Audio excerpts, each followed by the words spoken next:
I wanted to ask you as well, before we move on to Albania, talking about Kosovo, we've discussed previously that the EU's stance towards Kosovo is a bit soft, is a bit harsh compared to how it deals with Serbia.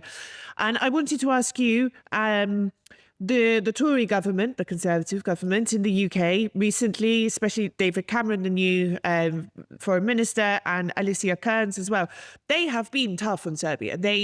In the absence of the US really doing the same, and I'm sorry, but complete nonsense coming out of the EU. The statements I hear from representatives there, it's like you said earlier, I don't think they even know where it is on a map. That's the feeling I get. I'm sorry to be so blunt, but Alicia Kearns, David Cameron have been quite brutal towards Serbia, rightly so, in my view. What's driving that? Is this a political thing within the Conservative Party, or is it, for once they've sort of understood the reality of the situation?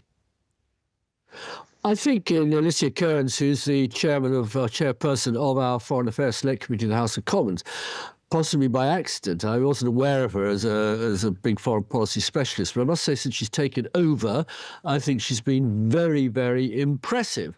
And I just hope that her successor, because there's quite a good chance that the Conservatives will lose power this year also. And again, I keep saying to my friends in Kosovo, make friends with the people who are going in the British House of Commons to sit on the Foreign Affairs Select Committee and will be the future possible ministers in the Foreign Office. Invite them down there, organise seminars, get to know them, allow them to know you.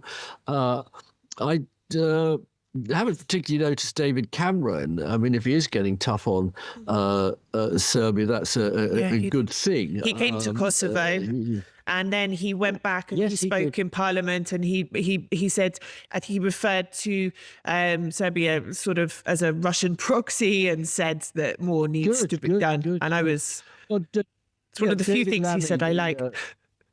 Well, good for him. Bravo, David. I mean, Boris Johnson, when he was Foreign Secretary, came up to me and said, Dennis, all that stuff you're doing in Kosovo, it's wonderful. Please come in and see me. Come and talk to me about it. I didn't really take up the invitation because he was too busy destroying the country with Brexit. But then destroying the Tory party by becoming the Prime Minister he became.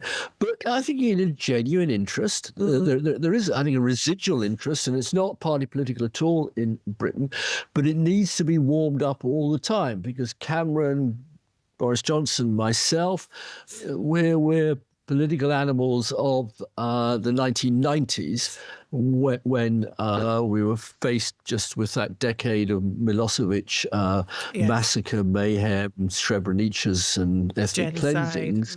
I'm nervous always of the word genocide, but and again, there's no political divide on that. But the point is, it's no use David Cameron or Labour's incoming Foreign Secretary coming down to Kosovo. Well, it's welcome, obviously, to Pristina, and issuing lots of warm words or even wagging a finger at Serbia, because we're not there in the European Council meetings. No. Our Prime Minister is not meeting President Macron, Mr. Schultz, Mr. Sanchez in Spain, Miss Meloni in Italy on a regular basis, and gently nudging and pushing and creating a European Union force field of a better policy in the West Balkans. We're now isolated. But I would argue that the British view, the words that come from the British government do carry a lot of weight here.